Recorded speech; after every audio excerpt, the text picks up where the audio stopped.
afternoon, Miss Ocean. As you know, parole is a privilege. It's a mistake, but it happened. And if I were to be released, I would just want the simple life. I just want to hold down a job, make some friends, pay my bills. Even if this was possible, you'd need 20 people. 7 people. Why do you need to do this? Because it's what I'm good at.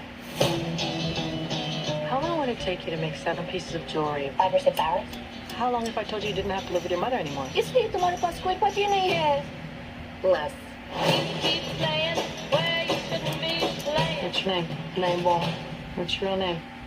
8 Ball. You keep thinking that I'm gonna be really poor. What if we could make all this go away? I just found me a brand new box of matches. Can I get my watch back, please? And hers as well? Sorry. It's okay. But he knows you ain't had time to learn. I am with my family. I told him that. I'm in your garage. Do you want me to tell you how big the job No, is? I'm out. I'm gonna tell you how big the job is. I'll be back before you know. Can I come with you? This is Mommy's very special work trip. Mommy's best friend Ryan Murphy just called me and said he had a job for me, so I gotta go take it. I mean, it is Sarah Paulson after all, but welcome to Time About the Movies, everybody. It is June 8th, 2018, so how about the biggest new release of the weekend being a movie with the letter 8, with a number 8 in the title? It is Ocean's 8, the female reboot of the Ocean's franchise, which isn't really a reboot, more like a spin-off in general, because the Sandra Bullock character in this is actually the estranged sister of Danny Ocean. And in this, Bullock plays Danny Ocean's estranged sister who attempts to pull off the heist of the century at the New York annual Metropolitan Gala. And her first step is to assemble the perfect all-female crew. Lou, Rose, Daphne Kluger, Nineball, Tammy, Amita, and Constance, all played by a very strong cast of women in this. Cate Blanchett, Mindy Kaling, Sarah Paulson, Awkwafina, Rihanna, Helena Bonham Carter. You also have Anne Hathaway in here. James Corden is also in here among the cast in this. I mean, it's a really good cast involved in this. They got a great director in Gary Ross, who did Pleasantville and The Hunger Games, so I mean, everything seems to be coming together pretty well for this particular film. And when it comes to the Ocean movies, you can usually go to these movies to see 2 things. 1, the great chemistry between the cast, and 2, the elaborate ways the characters go through their plans to steal stuff. And in this movie, you definitely get that and then some. This is why it kind of falls right in the middle, between some of the best films in the Ocean series with 11 and 13, but doesn't fall into the what the fuck are you doing levels of ridiculousness that was in Ocean's 12. I mean, Ocean's 12 was one of those movies where it's just kind of like, I'm still baffled by all the stuff they pulled together in that movie. It's just like, what was even your plan in that movie? The movie the trailer for Ocean 12 literally said, what are we stealing? Because it's like they had no idea what they were doing in that. But yeah, there are definitely some flaws in this that don't put it up with the highest tiers of those films to me. I mean, Ocean's 11 really is the standout of the series. Well, this is essentially that film, but with females. I mean, the movie literally begins with the leading star being paroled in a very similar opening to the first movie, where, you know, George Clooney's being paroled in the same way. And I get why you're doing this. You're taking the Force Awakens approach, where they're not necessarily trying to make something new, yet do a new approach while taking elements in the first film. That's fine and all that, but that's what Force Awakens setup was like. It was there to bring audiences back to the franchise that felt betrayed by what had come before and succeeded. Force Awakens obviously did better, but here it's okay, especially because Ocean 13 wasn't a bad movie. It was a good film, but I get what they were trying to do here. But the overall biggest fault of the film comes down to 2 things. 1, the story, which, like I said, is essentially the first Ocean's movie done with ladies. And even the whole idea of stealing jewels has kind of been there, done that. Don't forget the first movie had them stealing money from 3 different casinos, and now it's a pair of $150 million jewels. And you could say, well, it's the same amount, but still, there's a big difference between knocking off 3 different casinos and then just taking a pair of jewels. I mean, hell, I could take a pair of jewels from somebody if I wanted to. Not saying I would, not saying anybody should, I just wanted to emphasize the point there. The other fault of the movie is the fact that there really wasn't a whole lot of laughs in this film. And I know the Ocean's movies aren't not meant to be there for their insane laugh-out-loud humor, but they still had those little elements of humor in this. I mean, the funniest moment in the movie is when it begins with Sandra Bullock after just being released from prison, taking a bunch of makeup from a department store, trying to return it, can't, leaves with a bag, making it seem like it's hers, and then gets a hotel room by listening in on the previous guest's room number and calling the hotel, pretending to be them, saying that their flight was canceled. We need another night. And it's just like, even then, it's funny for how absurdly easy it was for her to get back on her feet so quickly. But when the ladies are on screen, there are a few chuckles here and there, but there was never anything legitimately laugh-out-loud funny. Honestly, the person I thought was the funniest in this was, of all people, James Corden, who, I know, James Corden is kind of a pariah now, but 2018, it was one of those years where it's just kind of like, oh yeah, there's a reason why people liked you. You know, for what you did in Peter Rabbit and this. Like, he comes in within the last 30 minutes as this investigator who's looking for the thief of the necklace, but he really did have some of the funnier scenes in the movie. And I know that's hard to believe, but it's the God-honest truth, man. I mean, this is one of those times where he's not completely annoying. I mean, it's like Russell Brand watching, Forgetting Sarah Marshall. You know, he's great in that, but then you give him a movie like Get Him to the Greek or Arthur and Hop, and then it's just kind of like, okay, you're really stepping your boundaries here, buddy. And it does lead into... I'll get to that in just a second here, but if there was any of the actresses that I thought had the funniest moments in the film, it was Rihanna. Rihanna, I thought, really stole the show in this, showing that, you know, she is a really good actress. When you put her in something as good as this performance is, you know, don't put her in something like Smurfs, where she has to play Smurfette and have this Jamaican accent with her, her thick Jamaican accent with her that doesn't make a whole lot of sense to that character. But here, she plays it very well. And Anne Hathaway, who is essentially the Andy Garcia role from Ocean's 11. I mean, I think that's kind of cool overall. And to be perfectly honest, this is probably a better Devil Wears Prada sequel than the Devil Wears Prada sequel we just got. I know some people aren't going to agree with me with that, but it's the cold, honest truth. Deal with it. But that does lead into the positive elements of the movie. For these Ocean's movies to work, you need to have that camaraderie between the actors, and it's definitely there. I mean, in this movie, in the other movies that made it great, you had the chemistry of George Clooney, Brad Pitt, Matt Damon, Don Cheadle, Bernie Mac, Elliot Gould, Casey Affleck, you know, all these great people. And here, the chemistry works just as well as you think it would. Sandra Bullock, Cate Blanchett, Rihanna, Sarah Paulson, Mindy Kaling, Helena Bonham Carter, Awkwafina, Anne Hathaway. You do really like seeing all these characters work off each other in this movie. And it makes you realize why Sandra Bullock is such a delight to watch on screen. She's just having the time of her life with this. And as I said before, Rihanna does have some of the funnier lines in the movie. Anne Hathaway was great in an over-the-top performance that we're kind of not used to seeing her making. She seemed like she was enjoying every moment on screen. I mean, the visual look of the film is impressive. It continues that Ocean's film tradition of having these impressive camera shots throughout the movie. The cinematographer, Egil Berld, I think I'm pronouncing that right, does a great job mirroring Peter Andrews' cinematographic style from the trilogy, and the movie does a great job of making these actresses, when they need to, look gorgeous. I mean, mostly when they get to the Met Gala scenes, the costume work is just top-notch, man. I mean, it really didn't hit me until they put Rihanna in that red dress. And Rihanna had been mostly dressed down for most of the movie, not to showcase her body. But then when they get to the gala, it's just like they cut her in that red dress, and it's just like, my God, I mean, my Lord. I mean, to quote the Samurai Jack meme, extra thin!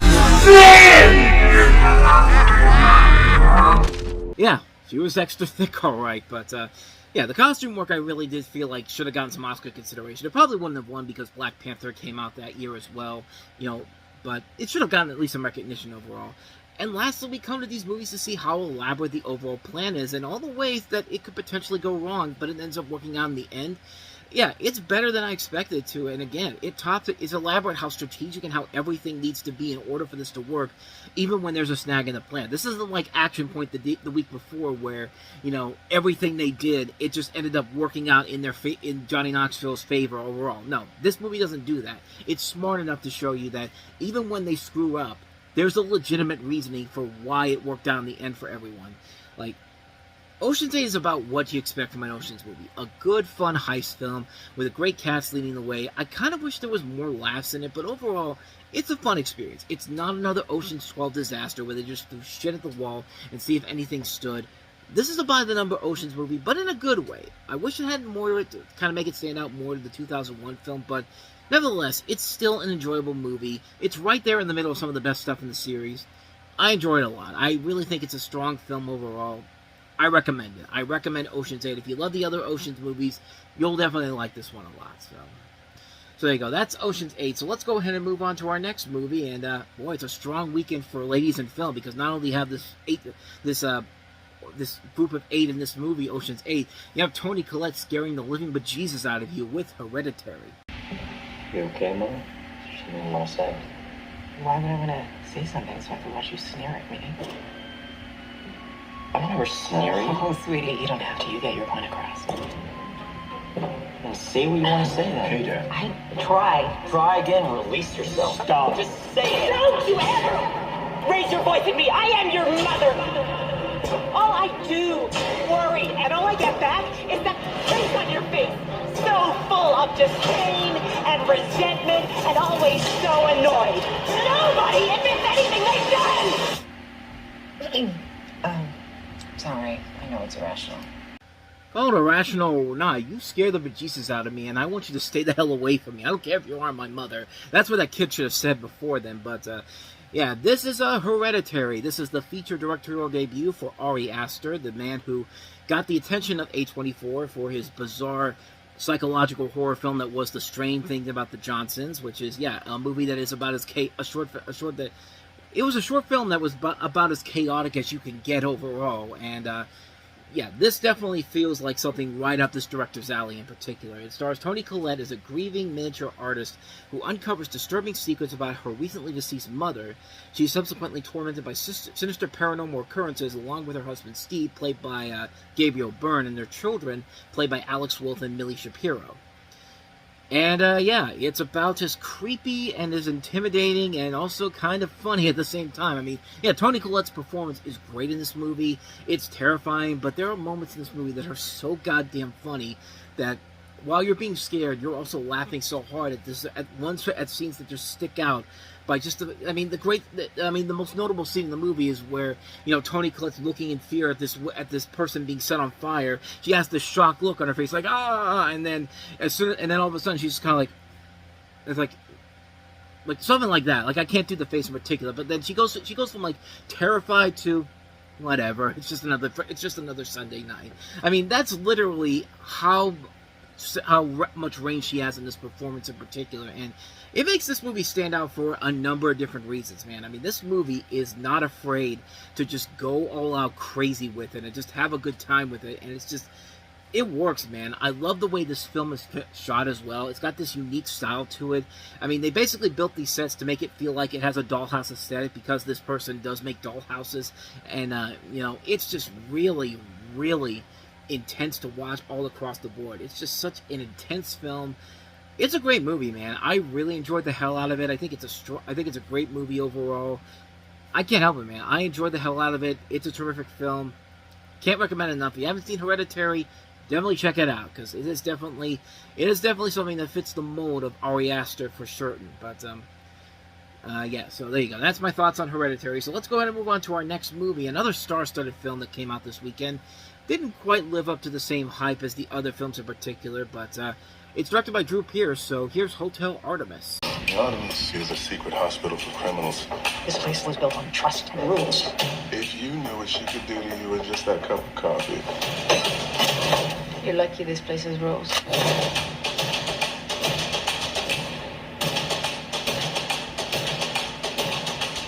Visiting hours are never. Hotel Artemis. You might want to buy some scented candles. It smells like somebody died in here. They did. In theaters June 8th. Drew Pearce, of course, is the guy who most recently did The Fall Guy with Ryan Gosling, and I'm bringing it up because about an hour ago, as I'm recording this on July 25th, 2026 at 10:13, they basically confirmed that Ryan Gosling is going to play Ghost Rider in the MCU in a film directed by Sean Levy. And all I can think to myself is, you know, The Fall Guy, the greatness that was The Fall Guy has led to this moment. Yeah, you can make the argument that Drive started off first overall, but if any chance I get to praise The Fall Guy, I can, because, yeah, Fall Guy is a great film. If you have not seen The Fall Guy, definitely check that out. But anyway, back to this movie. But Drew Pearce overall has been a solid writer overall. He wrote Mission Impossible: Rogue Nation. He wrote Hobbs and Shaw. The only real thing he didn't do that was great was Iron Man. That wasn't great was Iron Man 3, and yeah, that film had a number of problems on its own. This one probably is up there too, because at times it has those elements of things that make it work, but then other times it's a style over substance movie. So you have a story about Jean Thomas, played by Jodie Foster, who is a nurse who runs a secret hotel for criminals in futuristic Los Angeles. And you have a cast that also includes Sterling K. Brown, Sophia Boutella, Jeff Goldblum, Charlie Day, Brian Tyree Henry, Jenny Slate, Dave Bautista, Zachary Quinto. So a really good cast overall, a really good idea, but again, it's a style over substance movie. The movie looks great. The acting overall is pretty good, especially for actors who have been in some recently bad films like Charlie Day with Pacific Uprising, Sophia Boutella in The Mummy, even underused actors like Jeff Goldblum. We're a couple weeks away from him being in Jurassic World Fallen Kingdom, where they really underuse him, except in the marketing where he's all over the place, even though those scenes are basically his only scenes in the film. But, you know, you get to see all these people in this film, and you look at them and they go like, okay, they still have what it takes. They just need better scripts to work with here. And the script overall, this starts off strong, but it just is one of those movies where it just feels like there's so much missing. There's so many empty calories left on the table. Like, they have an idea, but they don't know how to finish the job in the end. And it's really a bummer, because there is a lot I like about the film, from the visual style, from the acting, from some of the action sequences overall. But other than that, though, it's really a boring film. And by the end of it, you're just kind of like, well, that was completely a waste of my time overall. But yeah, I wish it could have been a whole lot better for what it was. It has a lot of the same problems I think Iron Man 3 does. Great first two acts, third act where it falls apart completely.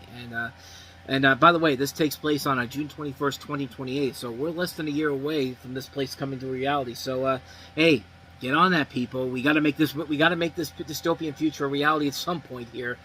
I mean, did they really think 10 years from now this was going to be what the future was going to be like? I mean, why couldn't they just make it 2058 or something like that, when we're all dead at this point? But I mean, I'll probably be dead at that point. But anyway, let's go ahead and get back on a much more positive note here, because let's go ahead and take a look at our last movie that we have here. Easily one of the best movies of the year, one of the best documentaries I've ever seen, based off of a local icon from around here, Mr. Fred Rogers. Won't you be my neighbor? Program for children made its unauspicious debut on station WQED in Pittsburgh. Its host, Fred Rogers. Mr. Rogers? Yeah? I'm going to tell you something. What would you like to know? I like you.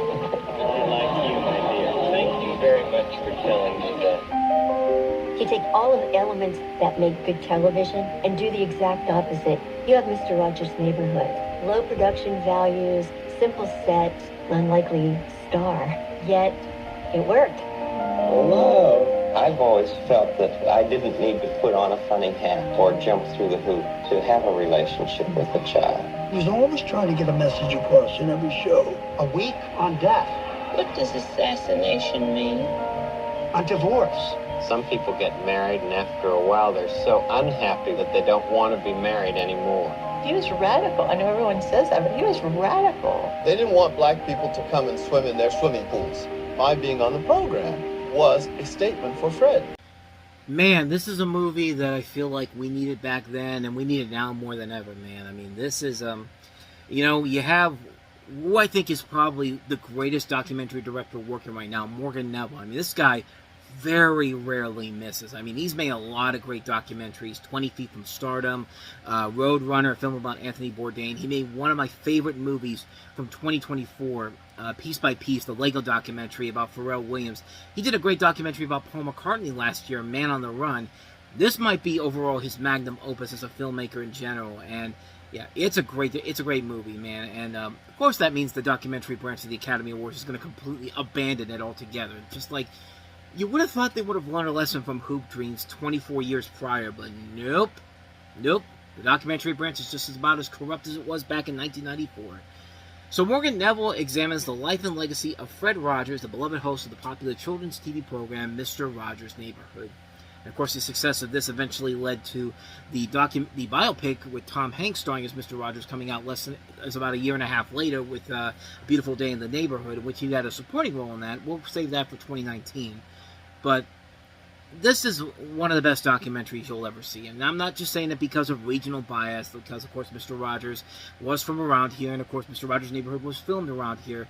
And when he died in 2003, that was one of those early first deaths I remember that really one of those early first celebrity deaths that really got to me. I mean, Chris Farley was the earliest one I remember from 1997, but, you know, Mr. Rogers was a guy I saw on TV all the time as a little kid, and the fact that, even though his show had been off the air for 2 years prior to that, I mean, the fact that he was gone, but it really got to me when I woke up from that morning in general. I mean, that really, like, it hit me, man, and watching this again, man, you could just see what made him so special overall, and again, it's a movie that just shows that we needed a film like this more than ever.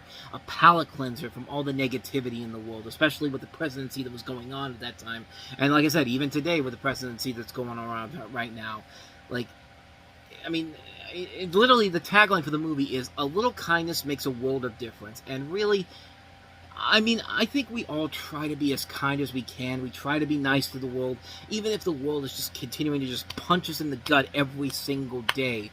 Like, it's hard to keep being kind in the world. Like, you know, it's like you're being punished for being nice to people in general. But like, it's just, I mean, it's a tough thing to do. But you know, watching movies like this, it just makes you keep powering through, man. It's just like, you can't let the badness win. You can't let bad end. Like, you can't just be negative all your life. You gotta take the words of some people like Fred Rogers. I mean, this was a guy that took a lot of chances back in the day with some of the stuff he did on his TV show, and like the stuff he always kept it cool. You never felt like this guy was playing it up. You never thought this guy was a phony by any means necessary. This guy was authentic. He felt real, and it definitely shows overall. The fact that this guy did so much for television for those many years that he was on the air with that TV show, I mean, it's just powerful stuff, man. And this movie does a great job of highlighting the greatness of him overall, and it just never feels manipulative at all. That's the great thing about Morgan Neville as a director. He never makes a movie that feels like it's being extremely manipulative or just trying to tug at your heartstrings to just win an Oscar overall. And again, this movie should have won an Oscar, but of course it didn't, because the documentary branch of the Oscars are stupid. But nevertheless, like, it's a whole thing where it's just like, you know, you watch a movie like this and you just feel so much better about yourself in particular, and it's a great movie, man. It's a great documentary. I can't recommend this one enough. If you haven't seen it, see it. Won't You Be My Neighbor? It is one of the best documentaries you'll ever see in your life. It certainly is for me. It's a great movie. Won't You Be My Neighbor? Could you be mine? Would you be mine? Won't you be my neighbor? And thus, with all that said, we wrap up another episode of Time About the Movies, and the next time we meet, we'll take a look at some more summer blockbusters, including the long-awaited sequel to Incredibles. The Incredibles that are back in Incredibles 2, with Brad Bird returning at the helm of it. We'll take a look at that. We'll also take a look at a movie that kind of got overshadowed by Game Night coming out earlier in the year, but Tag definitely deserves some recognition, too, because it was a hell of a really good R-rated comedy that kind of got lost in the shuffle, especially in a year that had Game Night as well, but it's a great movie, and we'll talk about that one. Not a great movie is a remake that still baffles me to this very day. Like, why would you try to remake Superfly for a modern generation? And, you know, Superfly was already tried to get remade in the 90s with the return of Superfly, and even by then, you missed the point of Superfly taking place in the 70s, and there's no way you could try to do Superfly in this day and age and try to make it work. And somebody tried to do it, and it failed miserably. We'll touch on that. And speaking of movies that fail really miserably, a movie directed by E from Entourage, the story of John Gotti, starring John Travolta in Gotti. We'll take a look at that infamous film, and I do say infamous because it was thrashed when it came out. It'd be one of two bad movies John Travolta made in the late 2010s that ended up becoming infamous lore and some of the really bad films. We'll get to the other one in 2019, but 4 films overall to take a look at: Incredibles 2, Tag, Superfly, and Gotti. Take a look at those 4 movies coming up tomorrow on the show. I hope you will join me for that. And if you did enjoy this, thank you so much for doing so. And if you could, please go ahead and do me the honors of hitting that like button, that subscribe button, and that notification button. Also, don't forget to check out our playlist, and don't forget to check out the previous episode we did. So with all that said, whether it's in the past, the present, or the future, I will see you at the movies. Take care.